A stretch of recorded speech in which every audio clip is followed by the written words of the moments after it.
Hello, hello. Perhaps it's not the best for me to begin a review at 3 in the morning, but oh, don't look at those. But here I am reading the Hex games anyway. I'll probably record this and then go to bed and then try to post this the next day. And because yeah, it's a weekend, I'm just trying to chill. All right, I don't actually know too much about the Hex games. It's unlike some of the other sets. I don't have too much of I haven't looked into it too much, but the first card here, Ascendancy, um, it's another of the Y cycle. We have Spirituality and Heraldry in white, and this is Ascendancy.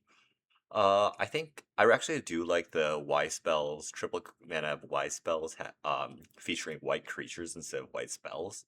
Um, for one, creatures are a little bit uh more difficult to get value out of, so like it's usually a little bit more fair and less easily exploitable, especially since creatures are more interactive than like creatures attacking, especially it's much more interactive than stopping your opponent from casting spells. So whenever you attack, put a send counter on this enchantment, and then white creatures you control get plus X, where X is the number of send counters on this enchantment. I like this a lot actually. Is that overpowered? No. No, it doesn't. It's like the anthem, but it like doesn't start with anything. So you actually need time to make this get going. And of course, once it does, the snowballing begins. Yeah, you're probably gonna win. But because it takes time to get going, I'm pretty high on this like design. Uh, yeah, cool. Gift of Revelation, enchant creature, planeswalker. Enchanted planeswalker permanent has the loyalty abilities of each other planeswalker you control. Enchanted permanent has +1, draw a card if you do, discard card. So this is kind of like turning anything into VL Undercity Wayfarer, my beloved. The best card in the format. There's no bias. Yeah. Oh, geez, it actually has a surprising number of high finishes, including my 2024 February GP, where I had one VL in the sideboard, despite having no way to cast it. Anyway, being able to turn any creature into a planeswalker is probably its most effective use case. It is actually super noticeable that because you're putting it on a creature, it doesn't start with any initial loyalty. So, it's definitely weaker than the planeswalker, innate planeswalker. On the other hand, it can't be attacked, so it's a little bit more protected. Gift of Revelation also does nothing if you don't already have a planeswalker. So yeah, I think this card's perfectly fine. I don't know if it's going to necessarily find a home. A lot of the value of VL is the fact that it is a pretty decent creature at base. It's 2 mana, 2/3 Death Toucher, and it has some intricacies with its keyword protection from Legendary. And Gift of Revelation doesn't have those protections, despite the fact that it can take into other loyalty abilities like +2s and -2. Well, you're not really doing -2s, since to get to a -2, you have to do 2 instances of +2. Regardless, I think this is an interesting card that I think players would try uh, with who knows how much success. Pack-bound contestant. So your life total becomes 6, so that's a pretty big risk, and your life total can't change. Uh, cool card. I don't think it's necessarily going to see competitive play. We actually do have some cards in the MSEM format where we can like make ourselves unkillable, and seems like a much more expensive and interactable version of it. So it's like this is probably too fair to actually see play, but it is a cool design. Then attacks, create a tapped and attacking creature token. That's a copy of target attacking creature use. 5 mana, 5/5, and you create a copy of another. I feel like I've seen this card on like 4 mana, but I think the copy's 1/1. So this is just the stronger version of that, and yeah, I don't have too much issues with that. It's a decent card. Brood War. This has to be a StarCraft reference, right? Oh yeah, and also Hex Games is the insect set, which synergizes pretty interestingly with Lost in Place cards, if they somehow are both in. Mill up to 2 cards, then you may sacrifice a creature. When you do, return a target creature card from your graveyard with blah blah blah blah blah blah blah. I don't know if this is overpowered or not, because it does have to be exactly 1 higher. Instinct says that this is a little bit silly though, because you could like slowly upgrade your board. It is like 2 mana value over time kind of card. Although you do have to play creatures, like a pretty high creature density. I'm not sure. I would. This is definitely a card like I would really want to play because the way it goes up has a lot of interesting implication. It's like, and it doesn't really work with mana cheat spells because it has to be exactly 1 higher. Uh, I would want to play this card. I think it's really interesting. I think it might be overtuned though. I think it does have to cost 3, or perhaps not have the mill aspect to it. Not entirely sure. Competitive spirit. Okay. I know for this card, I'm pretty sure I heard from Herbert or Epid who made this set. Gosh. Okay, it's Epid. I'm so sorry. It's Epid. Um,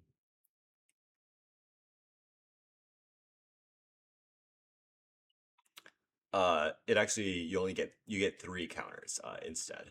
So if you would get 1 or more, you instead get 3. Per trophies you control have blah blah.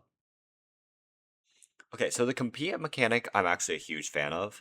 Uh, I think that like combat is a when it gets to like super high level magic gets underrated a little bit, and this sort of does like the compete design really encourages you to attack continuously, and that's just like a really good way to play magic. Like attacking is like the basic thing of like super core to magic, and too many decks in modern I feel just try to circumvent that and try to win through other means by like either like completely stopping your opponent or other things, and just like I feel like there's not enough attacking going on, like just pure good old attacking, and compete rewards you for attacking throughout multiple turns. um I think compete is a really strong mechanic as well. I might feel a little it's much more safe than like initiative or monarch, or it's more comparable to speed. I think speed is a good design mechanic, but I don't like the way it's worded. Here, you can get 3 counters to make a treasure to create a trophy. But the special thing with competitive spirit is that every time you attack, you get 3 counters to get a trophy. The trophies are all actually very powerful. Um, you could create 1/1s. You could get +1/+1 to your. You could get an anthem to your board and get some mana, and or you can draw a whole ton of cards. Yeah, so they're all like really powerful abilities. That said, competitive spirit at 6 mana is quite a cost, and I do think if you play it and you attack, you are probably going to get a lot of value all at once, and you're probably going to win the game. That said, I think competitive spirit itself is probably not playable. Uh, it's just too expensive, so you have to resolve it. You have to let it, and you have to attack. Actually, maybe it is playable. This is supposed to say 3 score counters, not 6. I'm pretty sure. Anyway, uh, yeah, I think this is actually a really strong card. It's probably playable actually as a top end white, like mono white getting to 6 mana. The concept is kind of crazy, but maybe this card can enable it, and you really do have to kill it, or else these trophies are strong. They're like probably 4 mana enchantments each, or worth 4 mana value each. So yeah,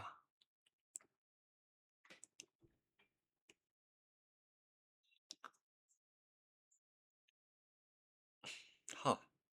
That's a cool passive.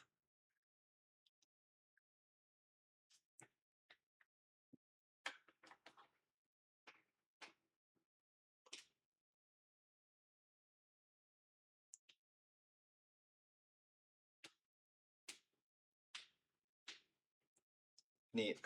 Uh, the 6 mana value planeswalkers are so competitive, especially if you're like touching blue. Salome comes into the conversation. So yeah, there's a lot. I don't think this card quite beats out its competition, but I think the passive is pretty interesting design. Um, remove the counter from non-enchantment planeswalker. Wait, I like this a lot. This is an enabler for if you can consistently get counters on things. So if you are playing like Relora or uh well, the other cards actually, the forest, legendary forest is banned. But this can hit your lands and it's like you can remove the counters and consistently get draw a card, lose a life. Yeah, I like this a lot. I like this a lot. Also, if there's ways to get like creatures with many -1/-1 counters on it, like a Death Shadow sort of card, you could start buffing it. Yeah, okay, this is pretty cool. And I like the 1, 2, 3 down here, where it's like you do one or you do two, you do three, and it's all like in black for sure. Yeah, I really like this card. I really like this card. I want to play it. Path to Victory. If X equals 1, discard a card. Okay. If 2, deal 2 damage to each. Okay. Okay. Okay. I think this card is like fine. I don't think it's playable and constructed. Like it does a lot of things, but it kind of does them all horribly. Uh, yeah. Hmm.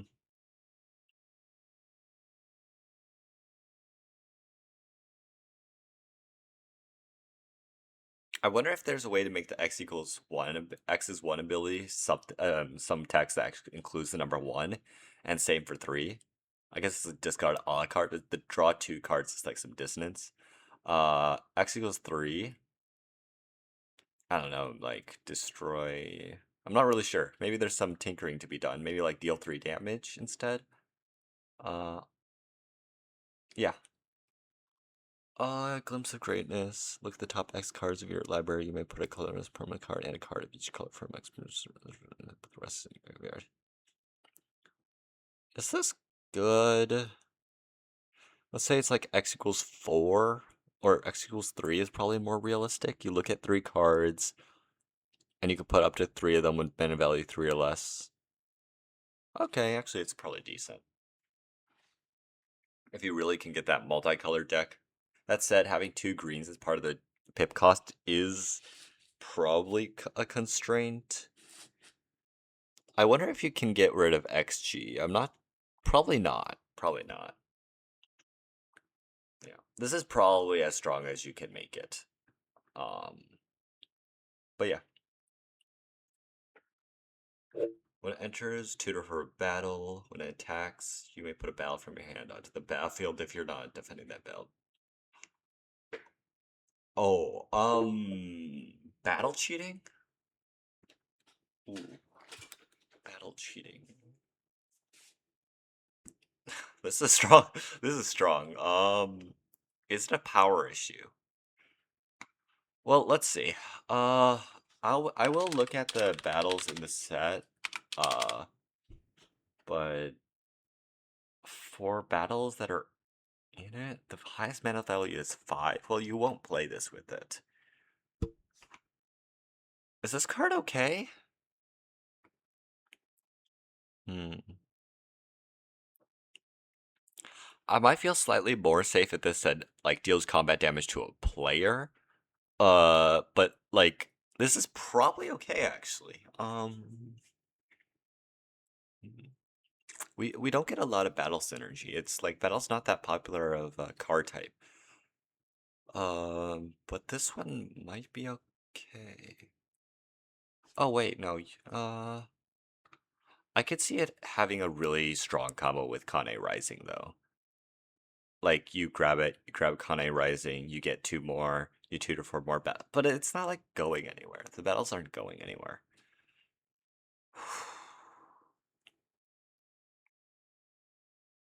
Cool card. Cool card. Yeah. This is a really cool card. Uh, is it a bad power issue? I don't think so. I think I'm okay. I'm actually okay with this one.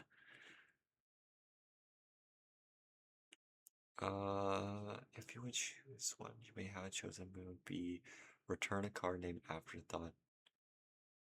Okay, so I know like Lucid is super like kind of frowned upon in the format. Draw two cards and discard a card for two blue is fine. If it was one in a blue, I think some council members have some issue with that. If you would choose one, mm, it's not free value. Well, you get a card, the card Afterthought, as an option. For your choose ones, choose fours. Am I good with this? Maybe. Yeah, because it's not removal, it is not guaranteed value, unlike the Lucid card. I think this one's okay. Oh, and it's also, as I see here, it's designed by Styles. Interesting. Okay, I actually haven't had any cards that I've had actual problems with yet. Like, maybe this should be up by one. Uh, okay, this card's just fine. Mm. Wait, is it fine? It's like you can intentionally sack a creature, but its base is your opponent sacks a creature, you draw a card. Um,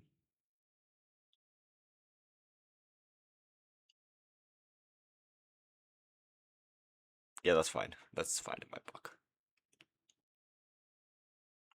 Is it fine? It's probably fine. Like, Mono Black really doesn't want to pay 3 mana for this.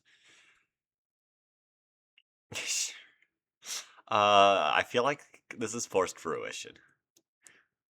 Um, sure, whatever. Whatever. Whatever. You could print force fruition. No one's gonna kill you. The card's bad and like horrible and constructed. Uh, whatever. Whenever this enters you, or you flourish 6, choose up to 1. You flourish 6 as you spend your 6 mana during turn.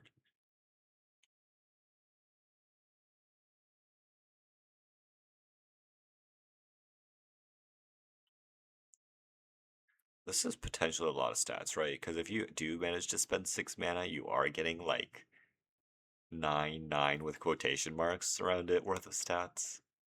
That said, you do have to spend 6 mana. Okay, yeah, I'm okay with this. Sure.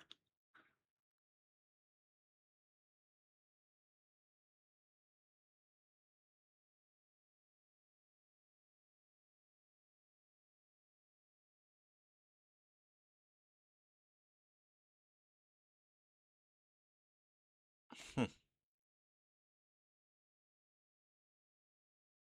cool. Oh, this is really strong, right? When it enters, if it was cast, an opponent chooses a creature you control. This is like the. You might have to take the cost on this up by one. Uh, it's like a board wipe plus you can like get value over time with compete. So yeah, this card's really strong. Uh, probably.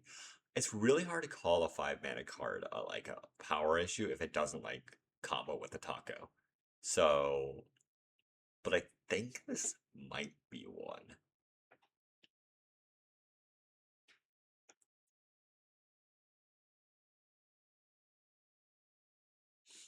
Alright, this is the first of the double down cards. Uh, and notably, like, Afterthought replaces one of the modes. It doesn't add a new mode. Uh, oh god, how does this work with Lucid? I don't even want to think about that.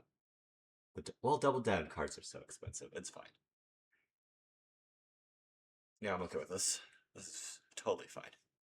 This is much worse than, well, not much worse, I can say. I can't say, actually say one more, much worse. It's a little bit worse than, the Flames approach, yeah. Okay. Is it in format?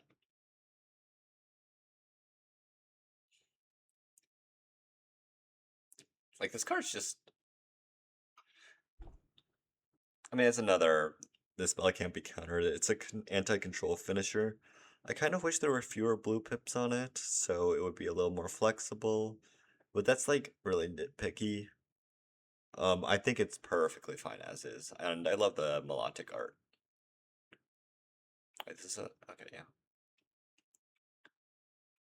Sonari the Fifth Desire.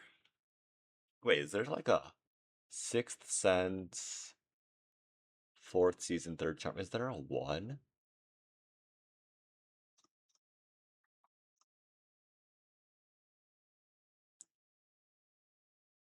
First champion. Okay. Interesting. Wait, and does the first champion transform as? No.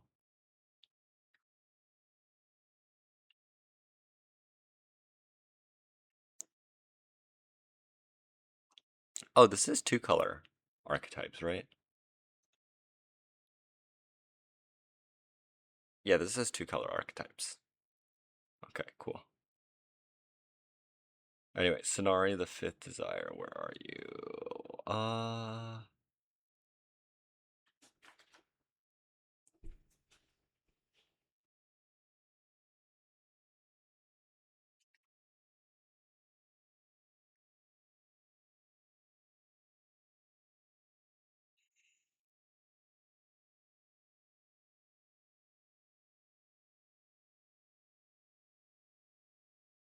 Okay, that's fine. Strong card for the insect deck, but very limited, so I'm okay with it.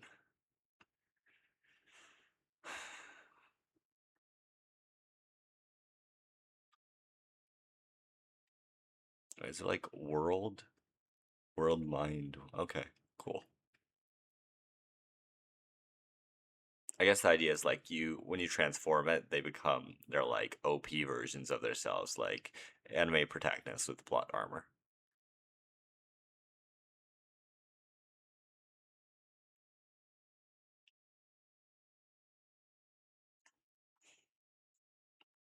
Neat.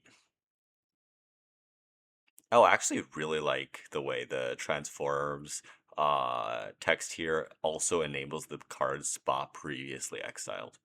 That's cool. Cadence. One mana value cadence. So Lieutenant Daisy is like a really strong card. This is also really strong, but I think it's within the realm of reason. Yeah, it's probably within the. Yes, this is fine. Okay.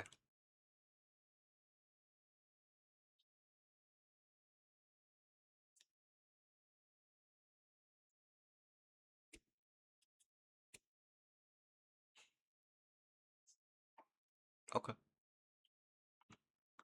Uh. Oh, is it because of the double down? Not sure if I get the pun here or not.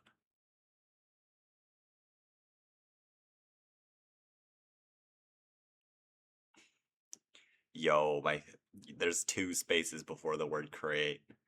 Terrible set, 0 out of 10. Uh, 6 life and you gain X life. Okay, so more insect tribal.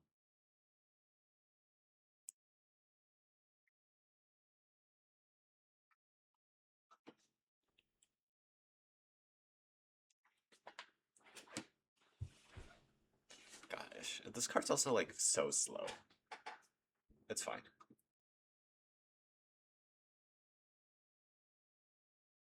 Okay, I mean that's not like constructive play, but it's a cool card design.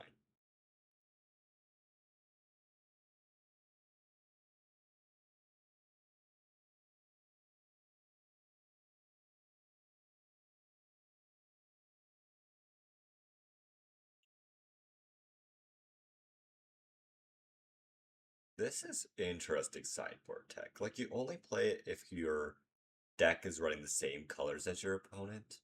Kind of like anti-magic. It's called anti-magic, right? Yeah, anti-magic. I'm not sure if it's like it would be frustrating to have that much face-up information. That said, there is like a reason. Like if you're playing this in your sideboard, your opponent should probably be like bringing in the grave hate against it, right? Um, it's strong. It's strong. Maybe. Yeah, I don't know if I want this face up. I don't know. I don't know. Protection is really strong card. Maybe it should be hexproof from each of that card's colors.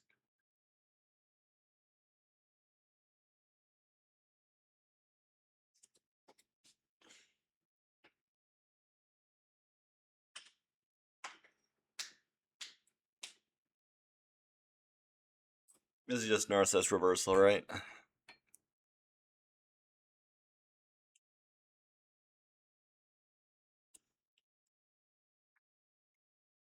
Okay. I'm surprised we don't have one of these already. Yo, culminating chaos. Okay. Before this recent May Madness, I would not be okay. Or I would be much more hesitant about this card because of its gameplay interaction with archives, or specifically the study archives. That allowed you to swap cards from your hand into the top, quote unquote, top of your deck. But afterward, we're able to print this because it is that there's no real easy way to tutor something to the top of your deck anymore. There and yeah, this card is much more fair now. So yeah, sure.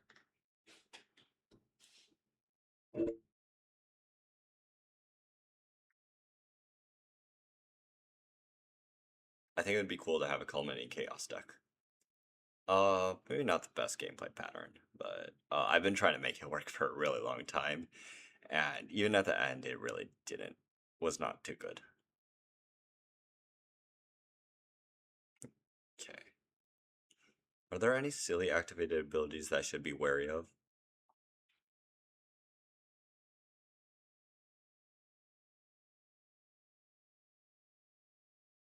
I don't believe so.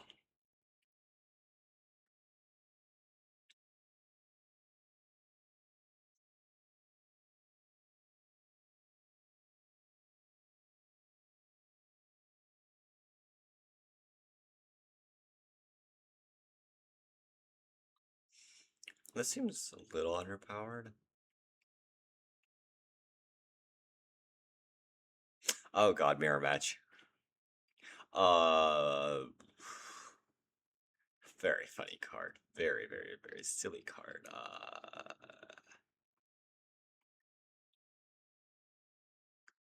I mean, it's never been broken. It's always like wheel. I mean, you can storm with it, but you can't storm the turn of. So you might just get yourself killed trying to storm.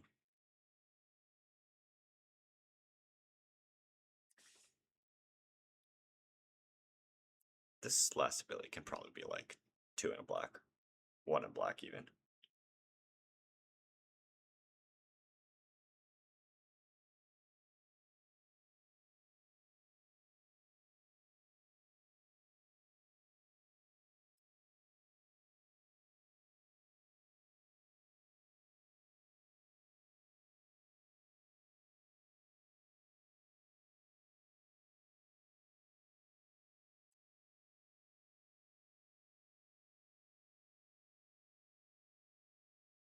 Interesting. Yeah, I think this is cool.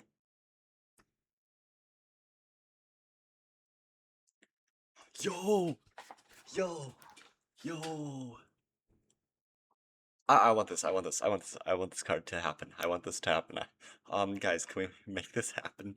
Can we make this card real? Polyp pools, mono white polyp pools.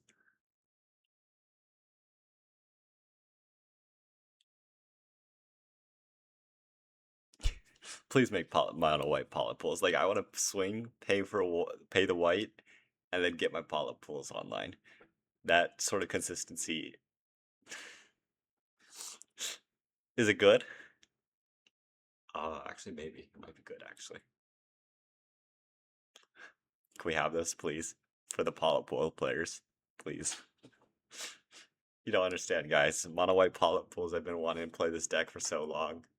It might like because of the polyp nerfs. It's been real. Oh, and not just the polyp nerfs. The nerfs to Helena and the horror enchant card really made it much more difficult to play the deck.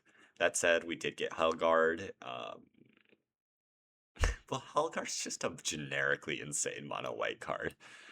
Uh, Whatever. Yeah, give me this, please. Give me this. This is I want this.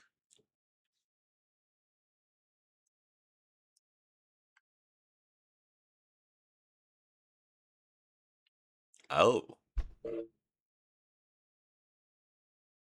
interesting. That's a cool discard clause, I think. Is this card good?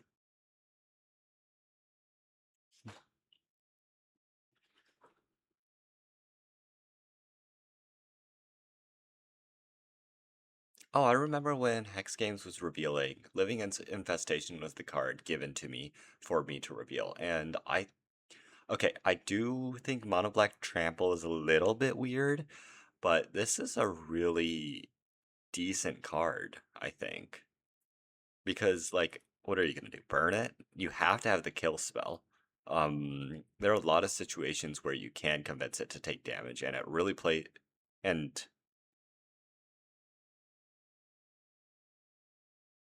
like it implicitly also suggests the color green, which I like a lot.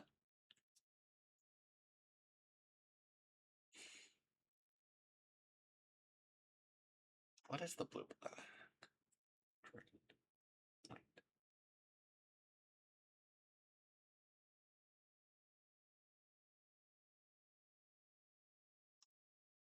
Where was I here?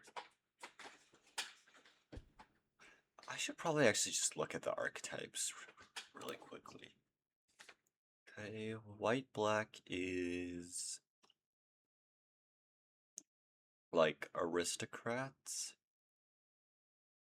Blue red double down. Insects.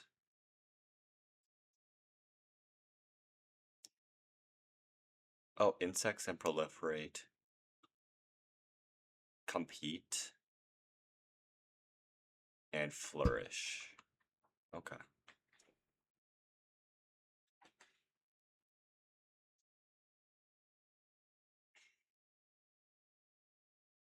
Cool.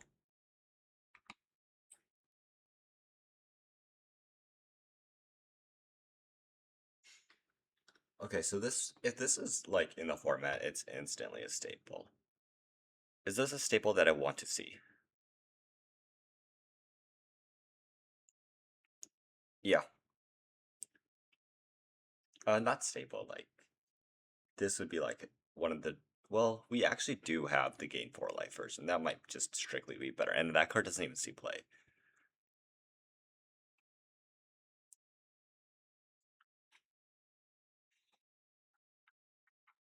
Okay, that's not the last of the rare. Oh, there's one more rare card here.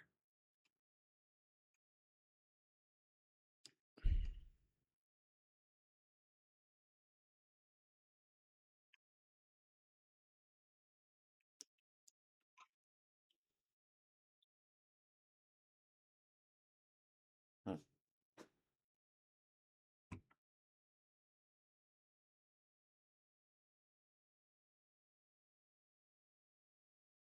Now, I do think I have a little bit of concerns with especially cheap compete cards. Uh, it's hard to say how strong they are. You have to only attack 3 times to get that super strong um, artifact.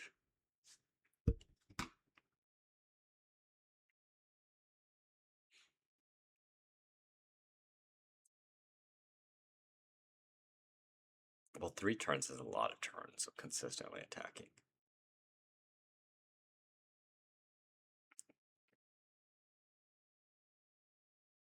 And you can't actually kill the compete card.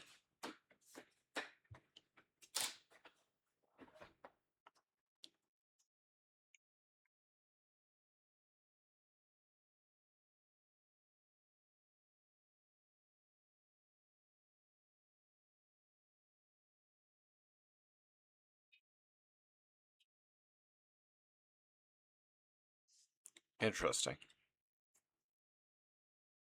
Don't think that card's very good, but I don't think this card's very good, but I think it's interesting.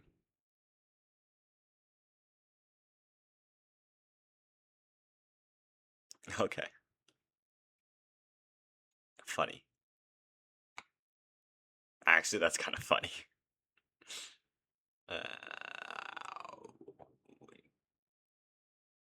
Yeah, I'm okay with that.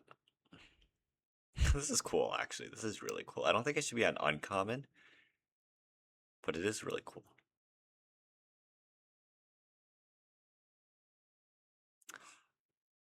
This is strong.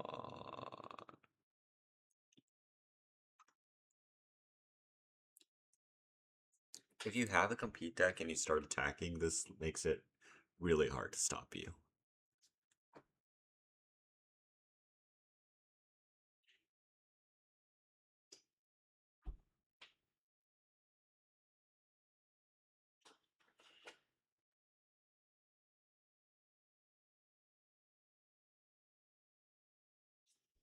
Cool. You know, I think compete is actually very strong for constructed. I take it back. Um, my understanding of its power level keeps going up, and I think it's something that I would be happy to see in like current constructed to be strong for a bit. Um, hmm. Maybe these trophies do need a little bit of tuning. Um, then again, I can't actually tell which one's strongest. Instinct says Sigil of... No, that's only 1 card a turn, though. Well, it does enable itself. Yeah, and these don't have flying or evasion, so your opponent can't get over the top of you. Okay, yeah, I want to try compete as a mechanic.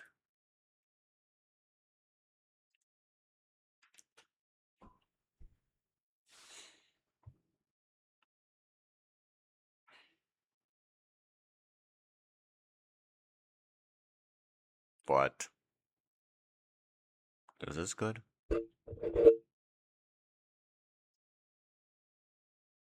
This is like nonchalance, which was a cut that was cut from my AQ set at some point.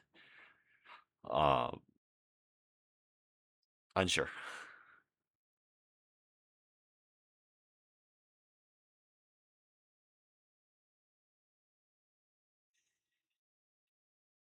Yo, this card sucks. This card's so bad. This card's really, really bad. It could be like Manavelli 2 and I'd still be okay with it. Being a dice trigger makes it really hard to use. Not whatever.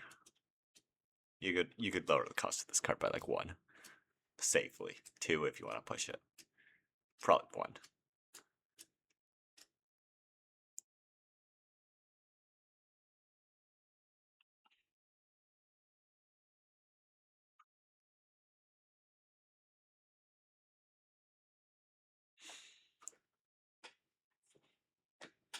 This card's also very, very strong. You might want to use it. Well, compete does not stack, right? So, like, you want a density of compete effects, but you don't need it to be. Because, like, having multiple compete effects is kind of redundant. So, you are looking for, like, an optimal amount of competes in your deck. It's like, is it 8? Is it 12?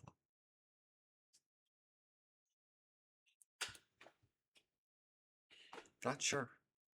Actually, I think this card's really, really, really, really, really strong. Because you can use it as a 1-mana compete enabler. Am I okay with it?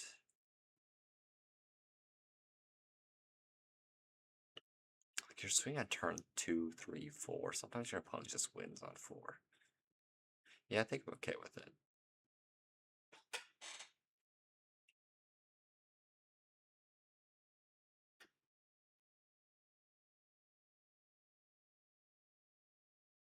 I think the wording on this can be something along the lines of, like, tap target creature if it's already tapped, put a stun counter on it instead.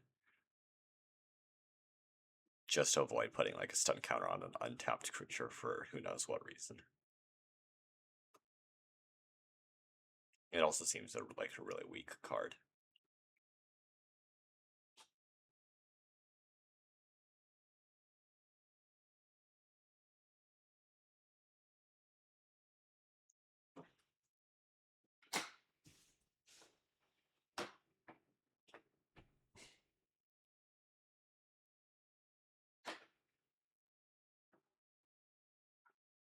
Yo, wait, is this...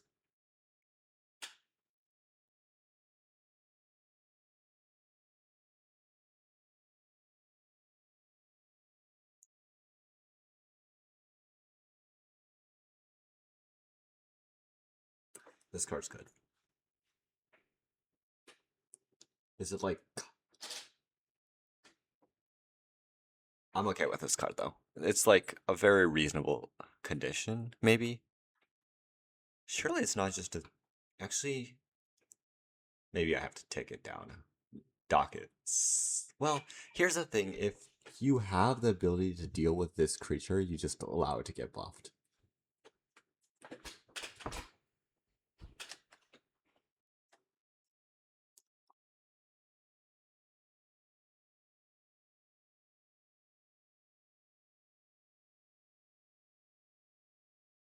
I would be more interested if this was like a 2 mana 0/4 though. Or a 1/4.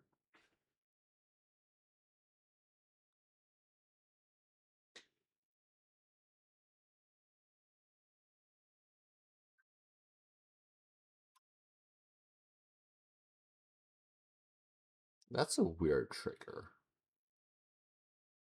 If you exile 2 cards with different owners, it's weird.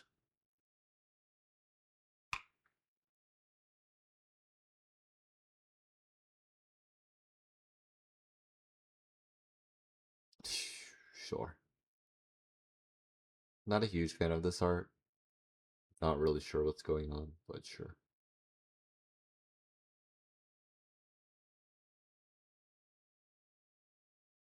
Sure. Is there any cheating to be done with this? Probably a little, but like, is this like significantly more silly than something like Lorb's Index? Probably not. I'm okay with this.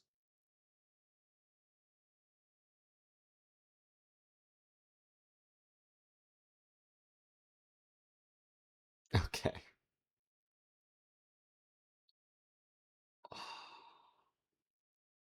This might be a power balance issue. I would bring it up though.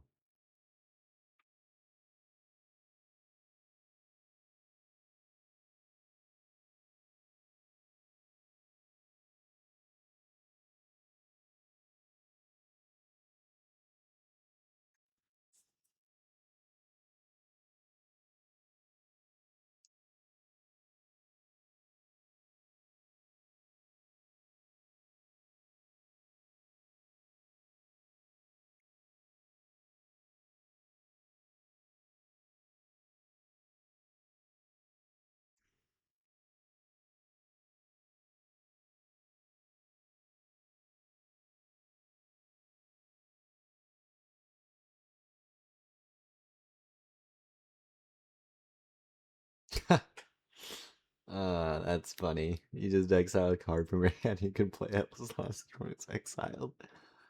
That's God. I love hate this card. That's so funny. That's actually so funny.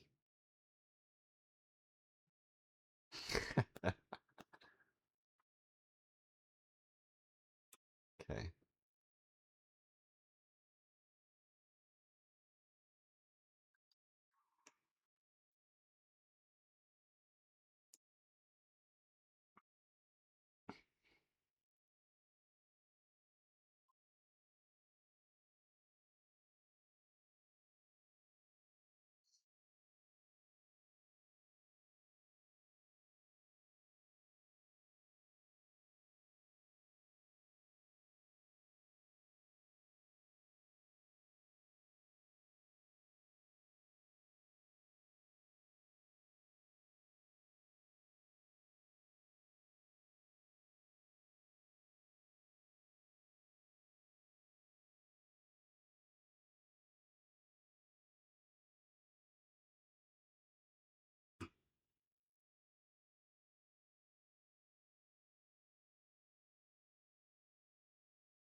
This is really underpowered.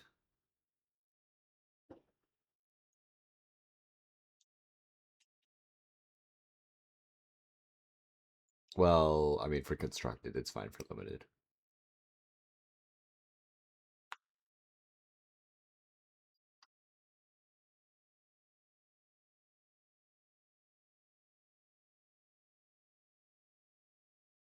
Sure.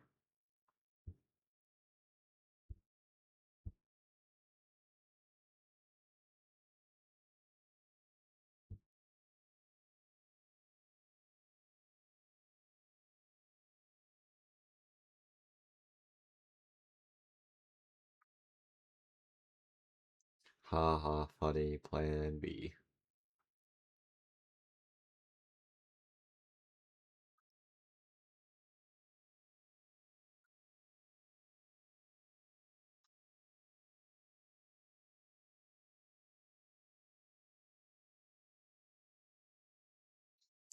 Yeah, so I'm not entirely sure how safe it is to have mana value 1 compete.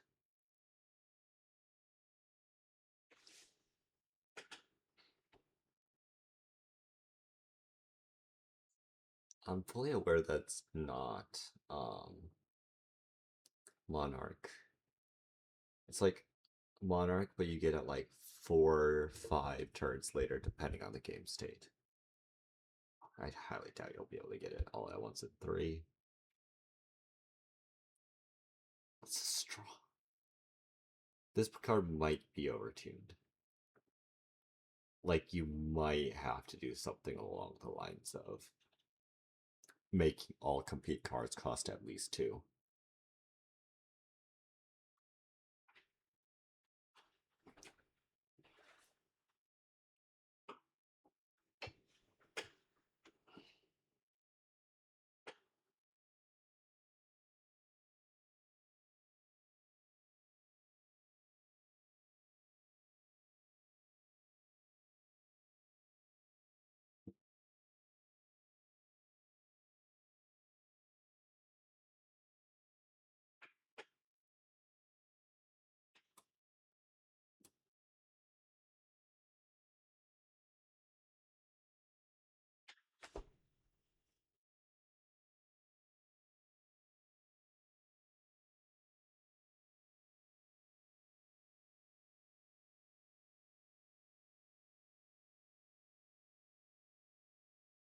Okay, generally, I think for cards that with affinity for like spells in your graveyard have to be double pipped. Um, yeah.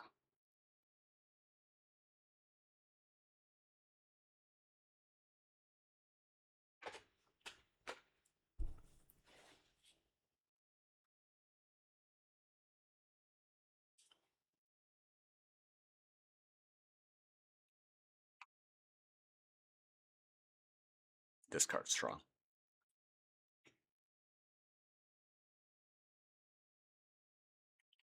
Wait, then again, yeah, compete doesn't stack with itself anymore. It's like speed. You could have mana value 1 speed cards. Maybe it's okay to have mana value speed cards, gosh. You would need to test it.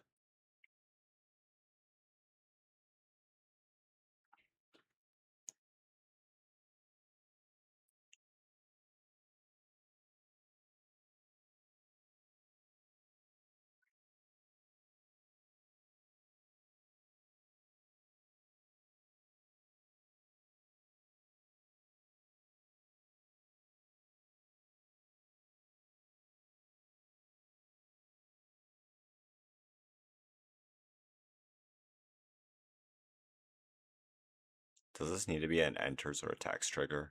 Being an enters trigger makes this plenty strong already.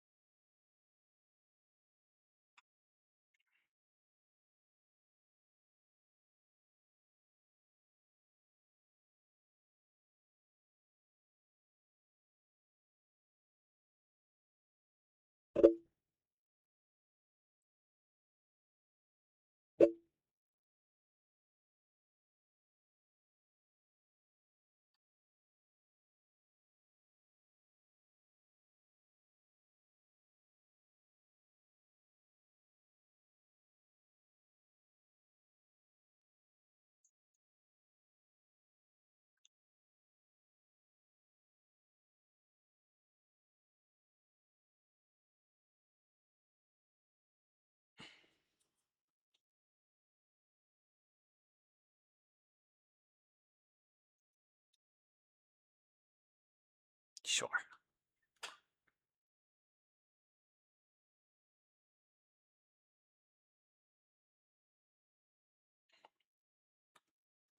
This is really strong. I think. Actually, I think I'm overestimating compete a little bit.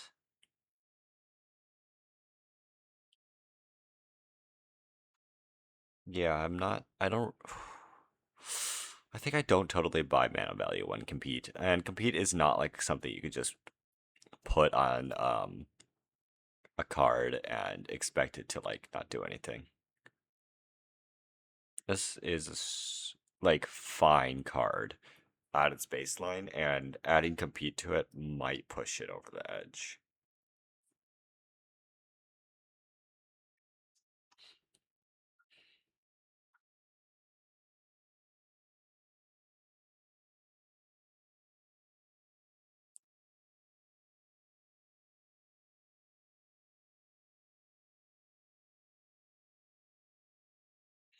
This has play pattern issues. Repeatedly choosing cards at random is going to get annoying, especially if your graveyard has a huge number of instants or sorceries.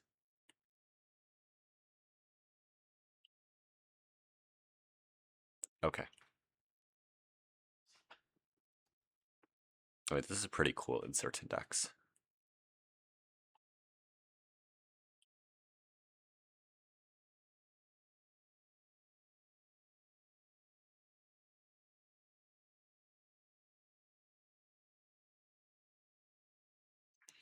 Yo, beans, guys, it's beans. It's not beans. This is like the fair version of beans, or what beans was supposed to be. Am I okay with fixed beans? Probably. I'm okay with fixed beans. Yeah, I'm super okay with fixed beans.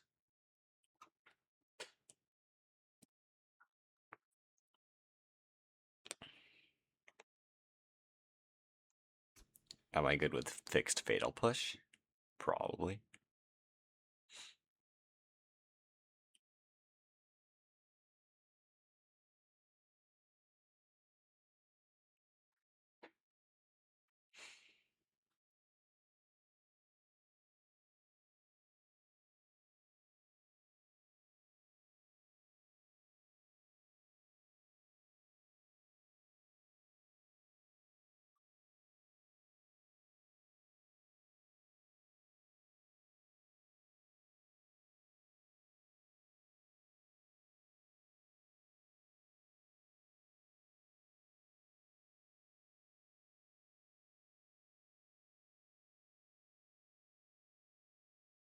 Yeah, I don't like the at random effects here.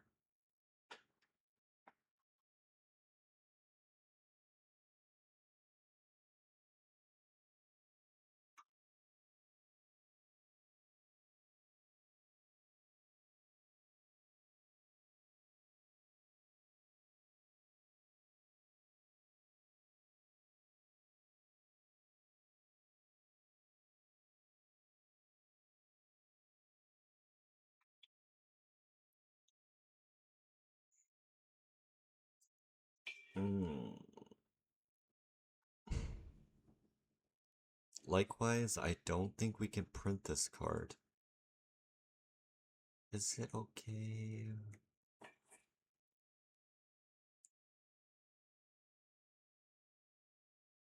I think it just enables itself a little bit too much.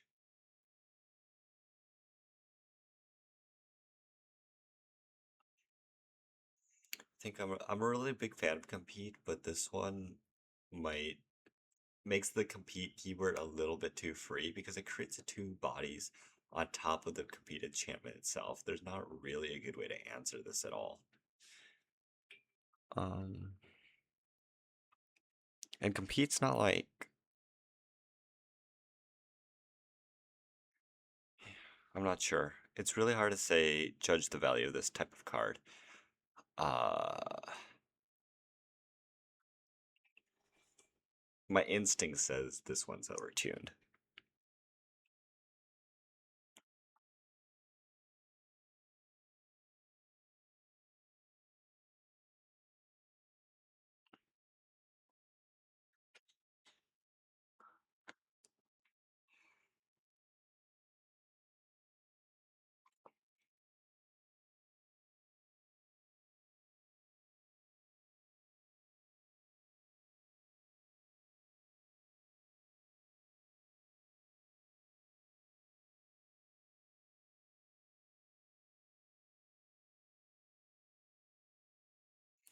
This is funny.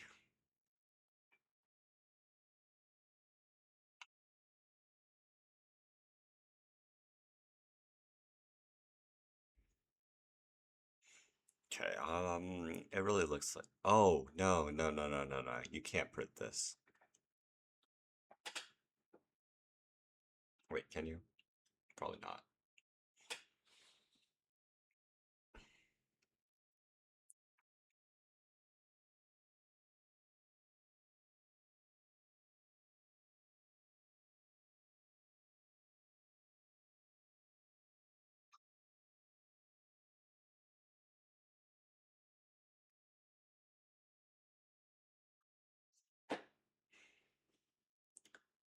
Yeah, I think that all the compete cards, I mean, all the cards are like the only power outliers that I suspect are all going to be the compete cards that are like cheap at like common. Um, they're really hard to evaluate. Like something like Rookie's Mentor makes it really hard to stop you from attacking on 2, 3, and 4 if you can, and like I guess forces you almost to have removal for this. But if you're running a compete deck, you are putting on a pretty high density of compete. It's actually kind of weird because if you are playing with compete, you actually want to have fewer instances of compete in your deck. Mm, not really sure what to think about that.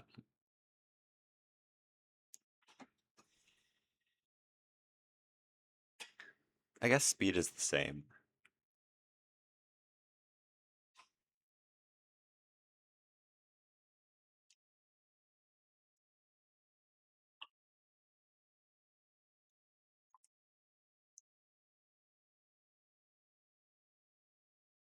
Sonari has a card, and then there's a Grist and Sonari card. I wonder where the first half is. Is it on Sonari?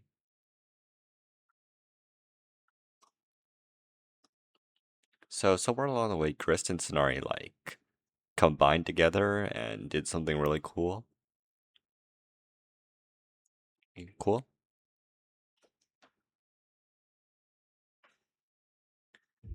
Actually, this card might be too strong in Reanimator.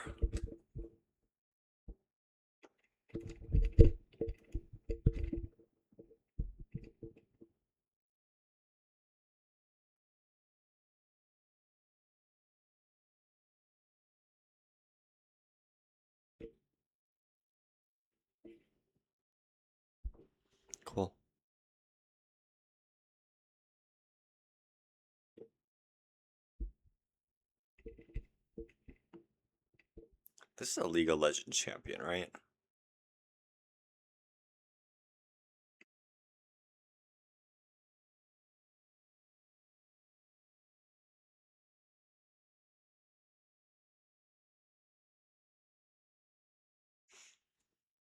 Exile a permanent card with mana value 4 or less from your graveyard. If you do, create a copy of that card, except it's a 2/2.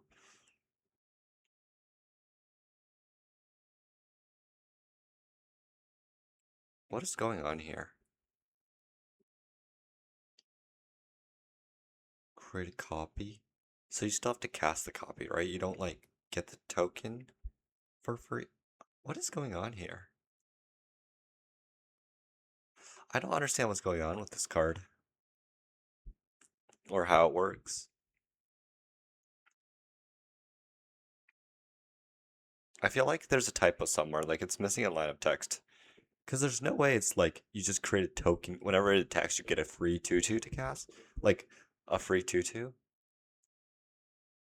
Yeah.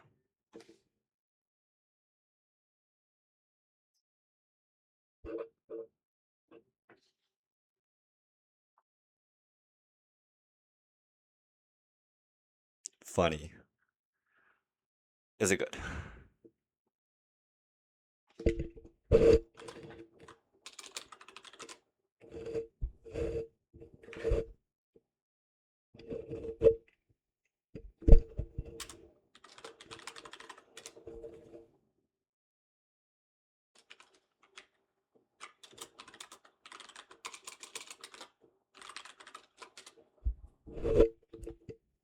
Well, I'm looking at the choose like any number kind of spells because you get all the modes.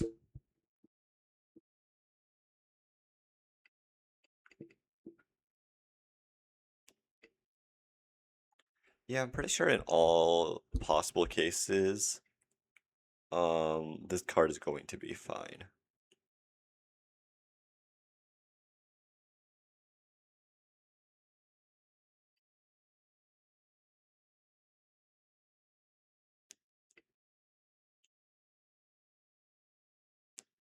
Yeah, I'm okay with this one.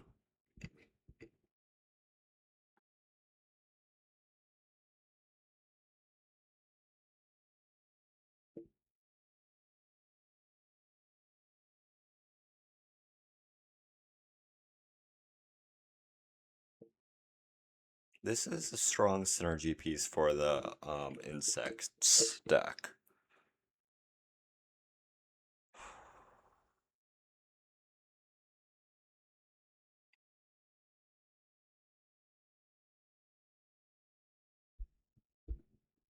Oh, proliferate can increase score counters. Interesting.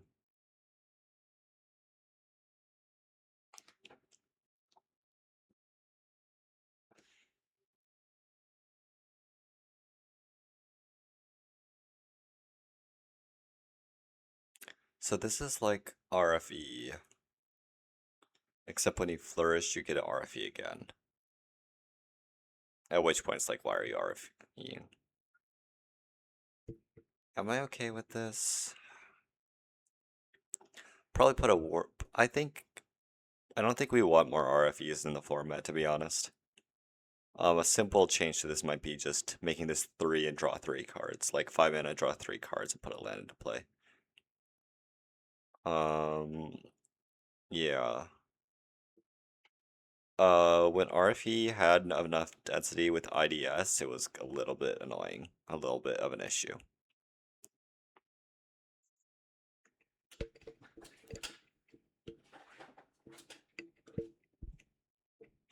This card's strong.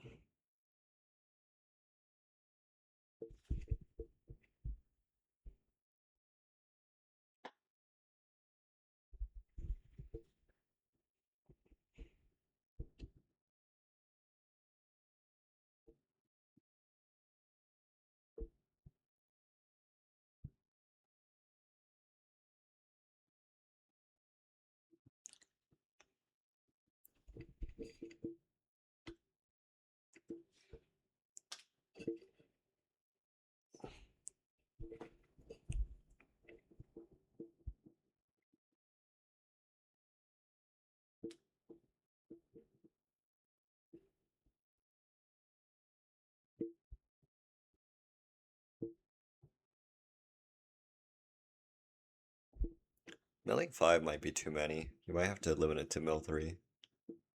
Then again, it is a 3 mana sorcery that doesn't actually do anything. So maybe it's okay.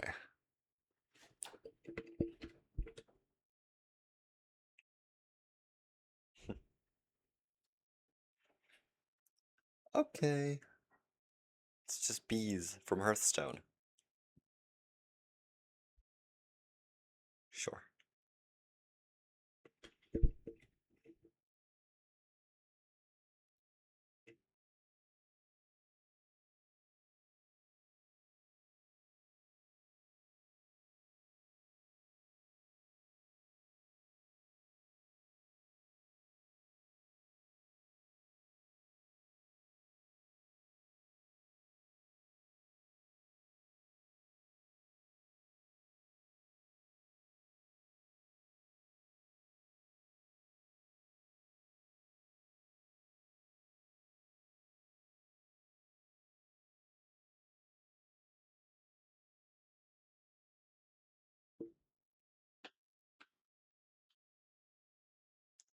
This card might need to say spend 6 mana instead of um it might just be opportune actually. A little wary on it.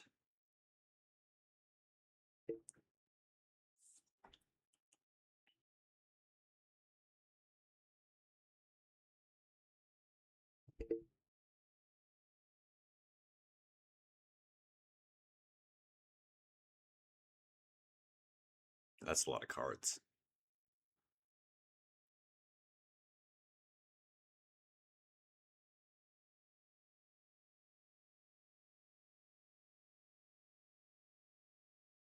What? What?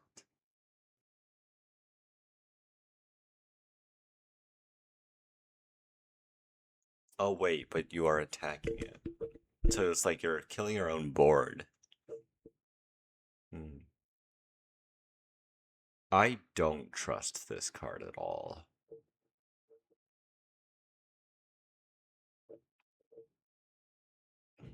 Yeah, I don't trust this.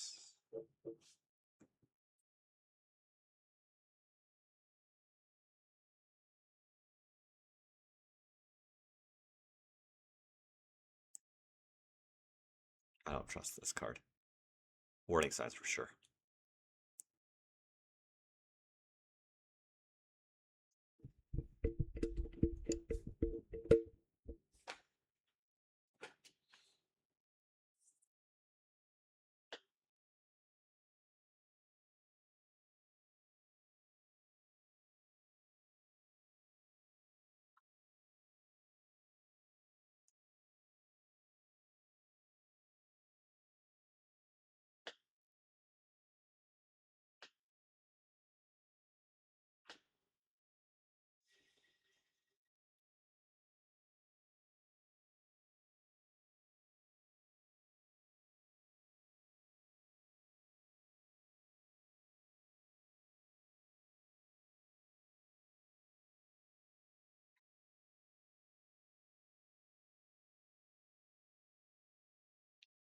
Okay.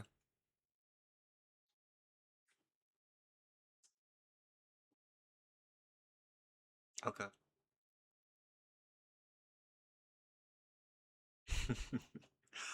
This card's funny. This card's funny. This card's funny. Um, yeah, this card's so funny. Uh, okay. I think it's extremely underpowered, but I think it's funny.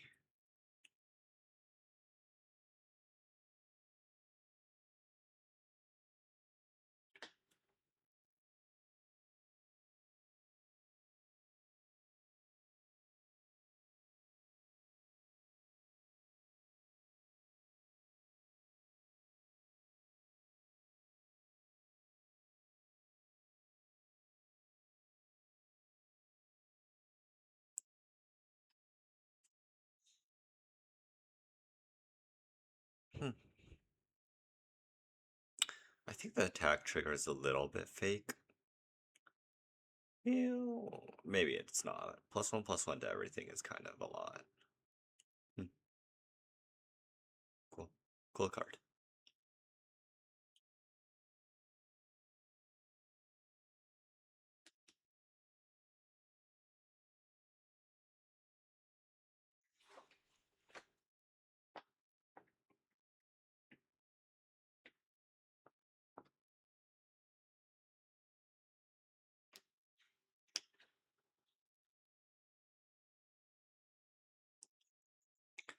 There's some wording inconsistency with these types of cards. Some say flourish 6, some say 6 or more mana, and I feel like that's a sign of like just hastiness.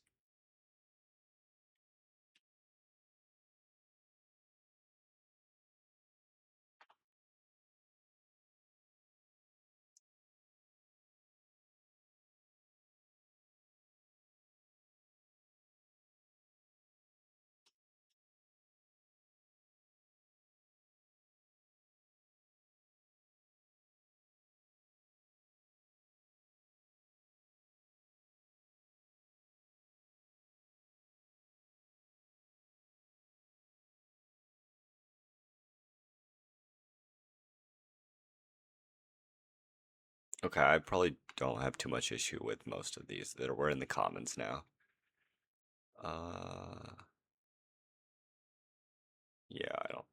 It's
the living dream. Player counters can't be put on or removed from players. Sure. Okay, so I feel like we've had this sort of effect in white, but having it in like the black, green, blue is kind of strange. Either way, this is a sort of effect that I would be interested in having in the format, and I'm okay with this card being the introduction of it. As it enters, choose that. Sure. Sure. I mean, why are you gonna choose main phase though, right? Do you want two main phases? Yeah, this is cool. This is cool.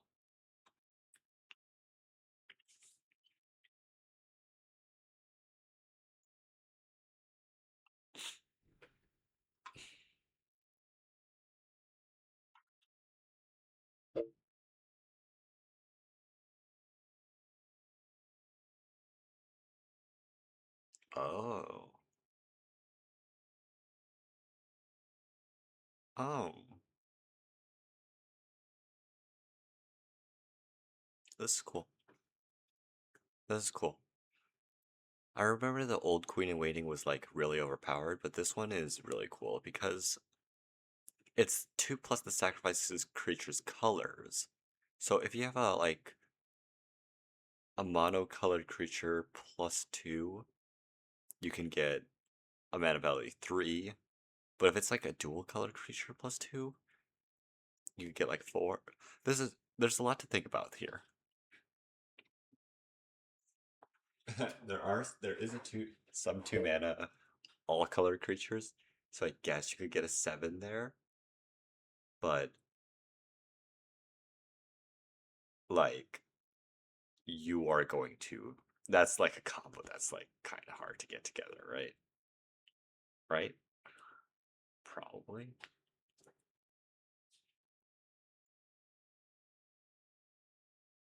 Actually, yeah, and you have to have three colors here. So it's like really not easy to make this all work. I hope. Watch me be completely wrong and everyone's like running it. I see back here that we have some multicolor, all colored cards. But again, you need two different colors, and you need three different colors to cast a Queen is Waiting. So it's like your usual targets are Event Helper and Work Assistant, right? And then you get like a 7 cost card. I think I'm okay with that. What are you getting? Like Emissary Tyrant of Tributes?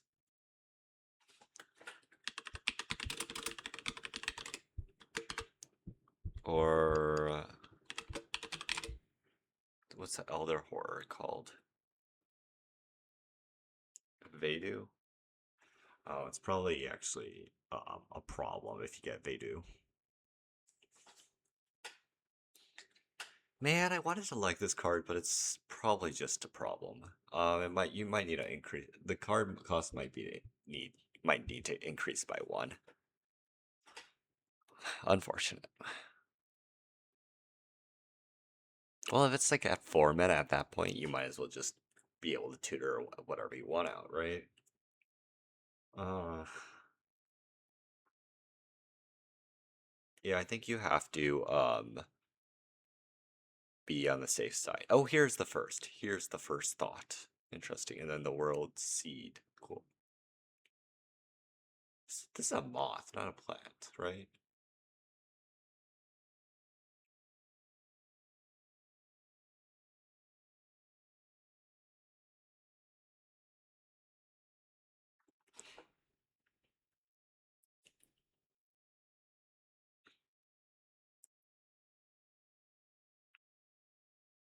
Also, I'm very okay with Hoppy. I think it's pretty cool. You could like, it's 3 mana, someone's scrying, and then you could turn it into a lotus, a gilded lotus of sorts, but probably arguably better. Well, it's until end of turn, so you're effectively just swinging with 3/1/1s, or you can get 3 mana. Yeah, this is cool.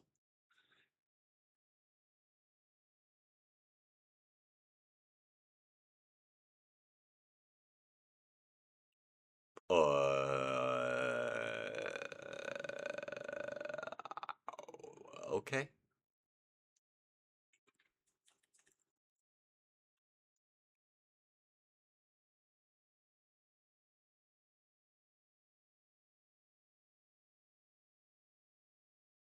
Oh, this is surprisingly tame on the backside.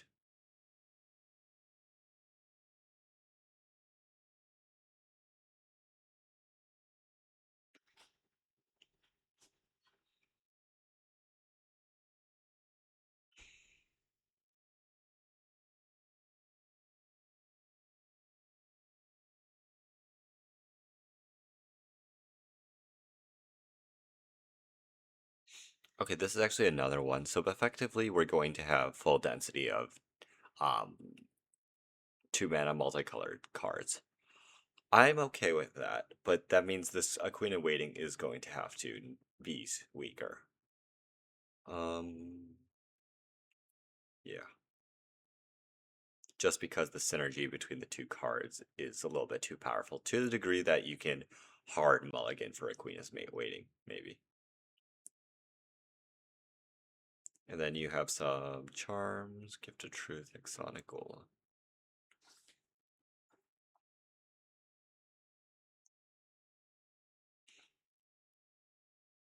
And just some solid commons.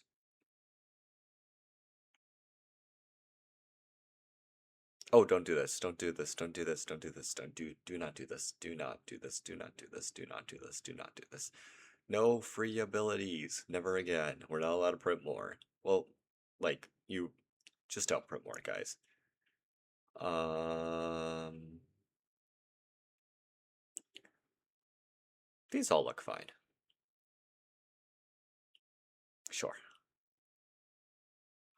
I'm a huge fan of the fact that Epid chose not to print like new lands. Um well, like there are new lands, but like the multicolored base is not new lands. It's not trying to push any new boundaries. We're going back to like, hey, we know this works. We're bringing them back once more, and this just for me provides a lot of points for like that says, hey, I'm not trying to like force cards into the format. I'm trying to make the best cards I can, and I mean the best set I can. So having this like really solid mana base, uh, wins a lot of points for me, and that's that. Wow. Okay. Oh, uh, what do I think? A lot of this set's power is fairly distributed in its mythics. And I really do love a lot of these mythic designs. Um, I really like Versus Nightmare. Um, yeah, these are just solid designs through and through. Oh, okay, Archmage's Gambit, I'm not a fan of. Um, it's just a little bit too gimmicky. Like, come on. And this card, I don't know what's going on with it. I think it's a typo. Wow. But overall, I really, really do like this set, actually. Um, looking at the keywords, compete, flourish. Flourish is not new, so I don't have any issues with that. Compete, fates. I think fates are actually pretty interesting. They play more like an enchantment than a battle, and it ticking down over time really provides some extra value to these effects. Yeah, like this is actually more powerful. I didn't realize this was a fate the first time I read it. There are some very visible cycles that I'm a huge fan of. How many double down cards were there actually?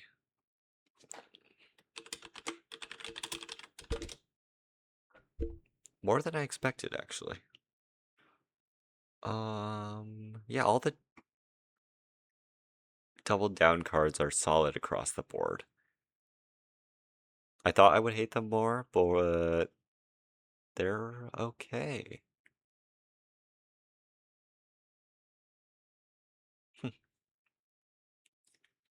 I'm like trying to think of criticisms for them this set, and there are some weird cards here or there, but overarchingly, I do really like a lot of it. Oh yeah, I think the art is a little bit weak, and the name selection doesn't necessarily resonate with me.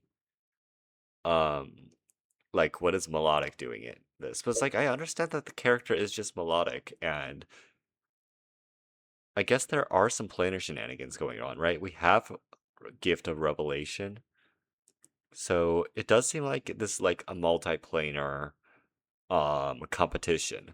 Let the games begin. Reality beautiful.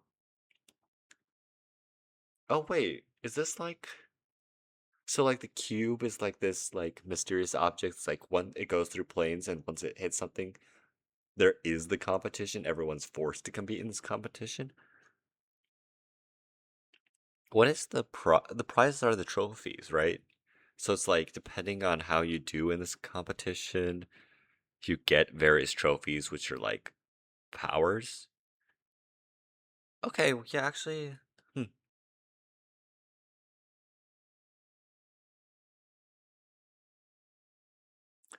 uh,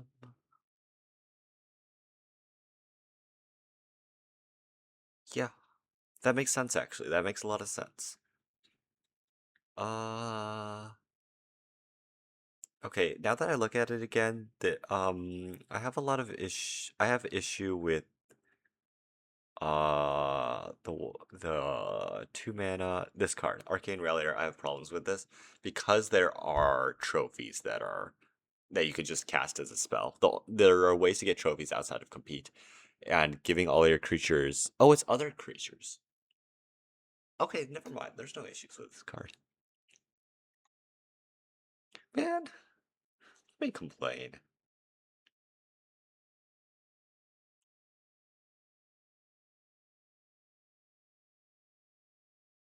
Oh yeah, and the art. Yes, I do think there are some art weaknesses naming. Like this is a clear um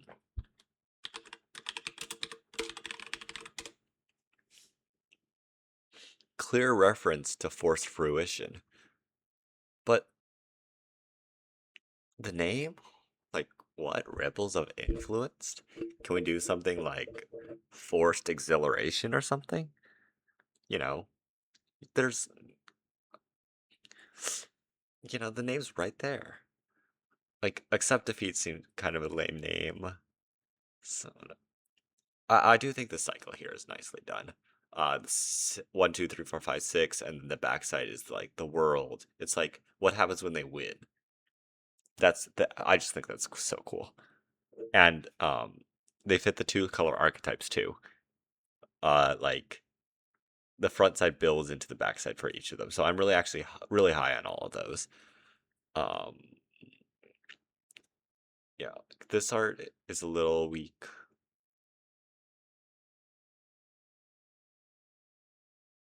In my opinion. The different art styles are a little awkward.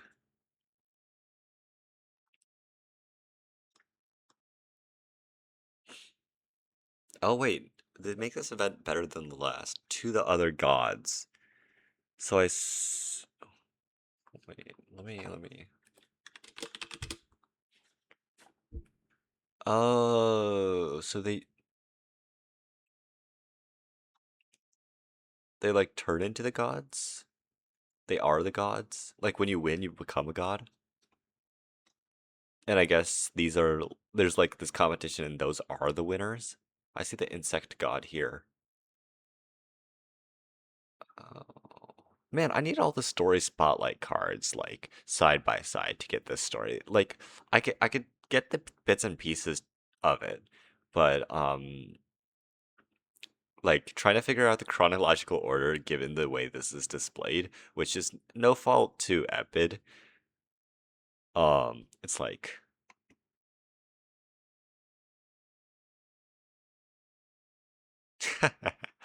okay, so there's like multiple different competitions. It's like, oh, but this one was so boring that they went for the race instead. Okay, that's funny. Okay. Right, where was I? Compete, I think, is a little bit overtuned on some cards, although I haven't actually seen Compete in practice. I haven't been paying attention into the most recent field tests. So there's a chance that they are actually fine. Um, were there actually any other mechanics? That might be the only like key. Well, double down. Yeah, I think double down is cool. Flourish is cool.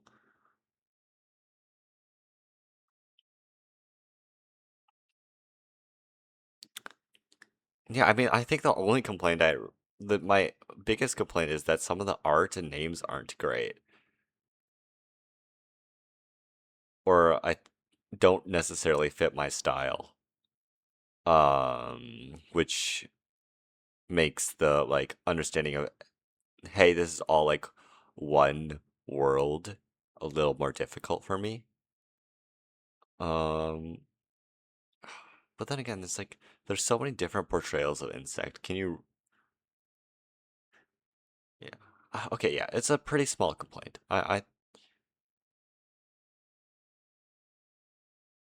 Oh, yeah. Okay, so it's like each of the players or the gods asked for this is their wish, and then when they got it, like this is the reward.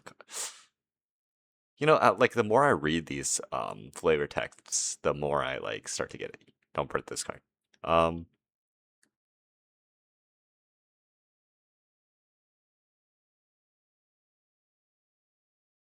and then you could kind of see the worlds. The brood is like, then there are different forms of competition. Okay, man. I actually kind of, yeah, wow.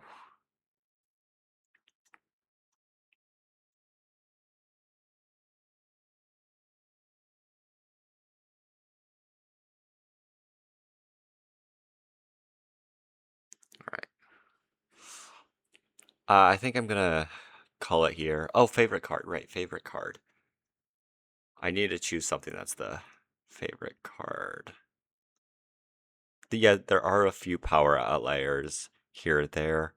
I'm not completely. Compete is a very daring mechanic. I think it's well, I think it's a great mechanic.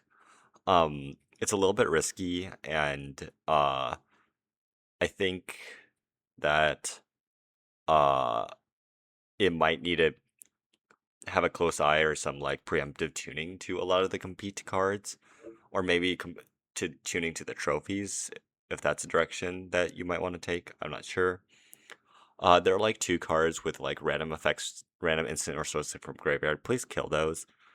Um, but yeah, overall, this is a very cool. Oh, and the art and the names are a little don't quite fit. Um, don't quite draw me in. Otherwise, like there are some really, really good card designs or really strong card designs in my opinion here. I think like 90% of the rares and mythics are very strong. And then there's like another 10%, like another few percentage points where it's like there's a clear typo going on. Um so yeah, there's like some areas for polish, but I think the set is very well done overall. Anyway, that's all. Oh, a favorite card. Right, favorite card. I need to pick a favorite card. Man, is it versus Nightmare? I like Ascendancy a lot as well.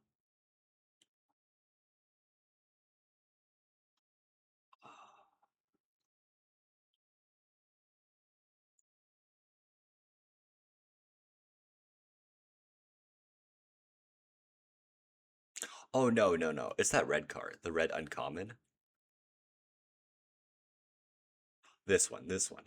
Okay, so the thing I really like about Game Master is that the second ability makes no sense at all unless the first one exists, and then you're like, oh, it's like that light bulb goes off moment. And this card also has a whole ton of like small implications to it.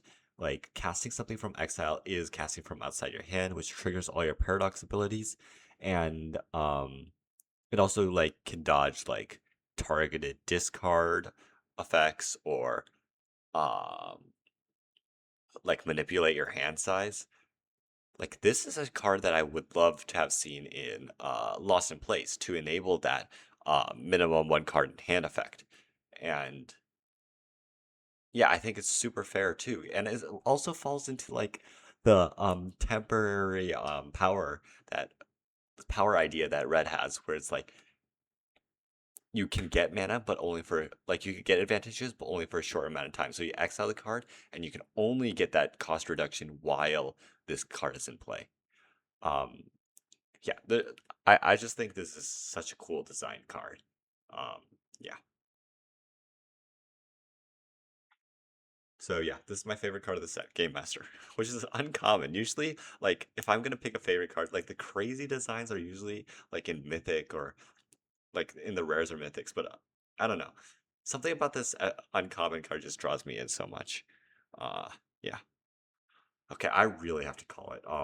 It's like 4 o'clock. I will go through the set again when writing my actual vote later. This was just reading through the cards, giving some initial reviews and reactions. Yeah, and that's all from me. Bye bye.